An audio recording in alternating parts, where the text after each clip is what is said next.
Hey everybody, it's John, and welcome to the next episode of Comic Book Club. On this visit, I was back at my local comic shop, Mad Comics, in Sellersburg, Indiana, and his store has like a huge, wonderful dollar section of comics, and he also has a 3 for 10 section of comics. And he puts great stuff in there. Like I think I've mentioned this on some other videos, how I've almost completed some runs just from those boxes, and if I'm not careful, I'll just spend my whole time there and that'll be all I get that day. So I'm trying to make a more conscious effort to move around the store and go to other stuff. So maybe one day I'll hit up this section and another day I'll go back to the comic section. So this was a day that I was trying to focus on other parts of the store besides, what I know is going to be just $1. So I didn't get as much as some of my other videos that I've shown so far. But I did get some good stuff and some interesting stuff and some things that I really was looking for, not just things that like caught my eye. So let's go ahead and start. And in the very back section, he had a small short box that had comics that were just from other companies, not Marvel, not DC.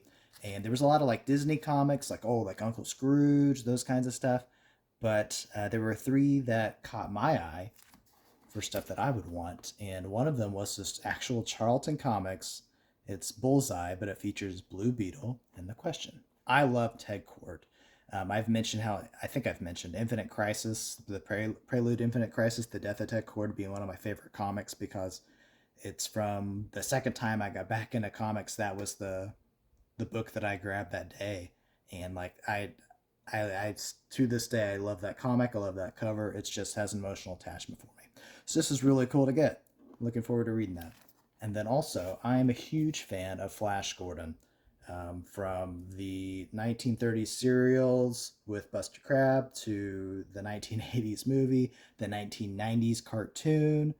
All things Flash Gordon, I love it. And so these are some Whitman comics of Flash Gordon. So this is number 35. And then I'm not sure of the actual number on this. It wasn't in as great condition, but it's still pretty cool art. This is Flash and Warlord Moran. So, and look at this illustration of Ming in the background there. It's really cool. So that was some stuff I got from there.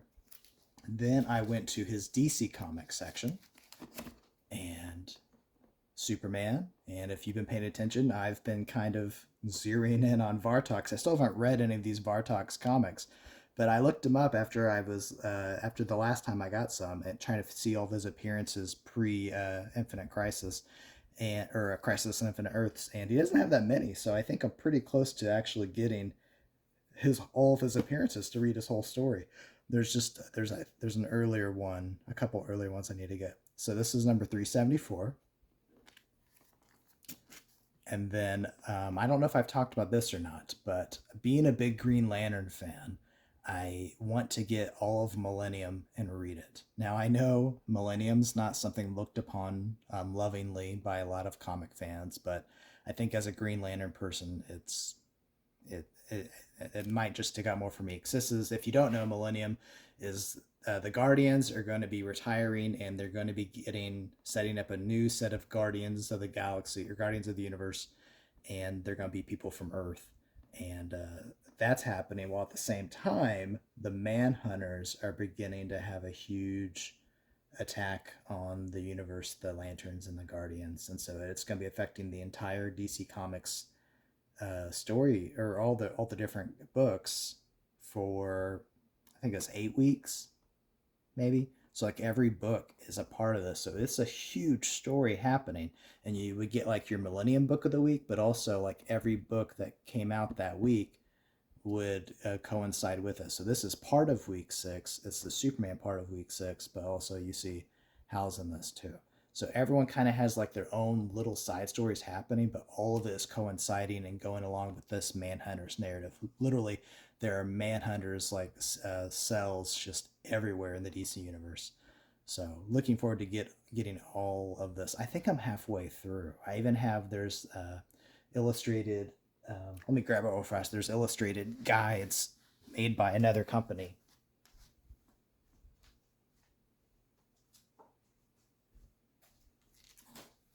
so illustrated indexes. And so there's two of them, one of two, and I have both of them, but it kind of helps you keep track of everything that's going on and kind of recaps parts of the story. So this is like DC, I think they put a lot of faith in this, and I think a lot of people just weren't too thrilled with it. But anyways, kind of dragging on. Millennium, I got the next part of it.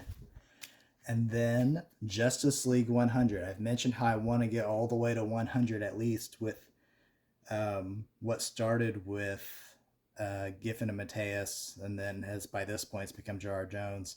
But also, we got Guy Gardner, Warrior here. So it ties into a lot of things that I am a fan of. J.R. Jones, the Giffen Mateus Justice League run, Guy Gardner, Green Lantern. So I've almost completed all this. I think I'm missing like 4 or 5 issues. So it's really close. And then Justice League Annual, #1. And then one more DC comic. As a Green Lantern fan, these Action Comics, they were like a bunch of different stories all together. And it's more of a PG, almost PG-13 format with some of the stories. But Green Lantern, this is kind of where his stories are happening in the DC continuing, because this is after the Green Lantern Corps series was ended. So this is in between, was it the No Way Home or the Road Back and Hal's reboot? It's in between that and the ending of Green Lantern Corps. So this is kind of where Hal's happening. Also, some of the other Corps members. Like, this is where we see Kat Matui's death from Carol Ferris. So a lot of important stuff is happening here. So this is something I'm trying to get all of it. Moving on. He has a section of collections, and West Coast Avengers is something I almost have the complete run of. I had the #1 of the actual run, but there was the miniseries that started it. So I got the first 4 issues, or I got all 4 issues of that limited series now. So 1, 2, 3, 4.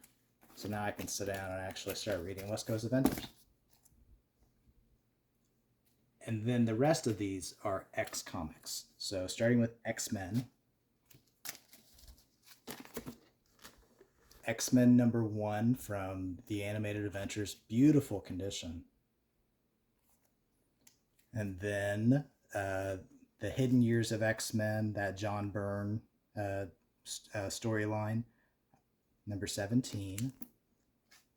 Maximum Security is another side storyline I've been trying to collect, because I'm really interested in all these Kree stories. So this is the Uncanny X-Men part of the story. And then this is an X-Men Unlimited part of the story. And then Extinction Agenda Part 7. Beautiful cover of that. And then back in his collections, I mentioned in the previous video, I had found an Extreme X-Men book. I actually got 2 of them, a variant cover. And I love X-Men, let me rephrase that. I enjoy X-Men The End by Claremont. But a big part of that I was missing knowledge about was the Extreme X-Men. And he had a bag of part of that run. So this is #11, #10, #9, #8, #7, #6, 5, 4, 3, 2. So I just need #1 and I can get going with this. And lastly, this is probably the crown jewel of my finds that day. Normally, anytime I find a Kang comic, that's kind of like my feather in my cap. Like, all right, I did it, mission accomplished, everything else is gravy, but this is what I wanted. But X Factor has been something that I've been trying to finish up and shore up, and it's been hard trying to find some of the ones in the 20s. Like, I have like from 28 on to the end when it becomes the new team with Havoc, and I have all the way up to like #19, except for 6 and 8, those Apocalypse stories that were early on. But it was just hard to find some of these. Well, I found 21, 22, 23, 25, and 26. So Fall the Mutants, and then this is the end of that Cameron Hodge tale. This is when Angel gets his wings cut off. Really, really, really great stories. And I'm getting closer to getting all that done. So this was a great day of comic hunting, and I hope you enjoyed it. And I hope this just gets you thinking about going back to your comic shop. Go out there. I know digital comics, we have everything in our fingertips, but it's just neat to know this stuff is out there. You can just get it, you can have it, you can read it.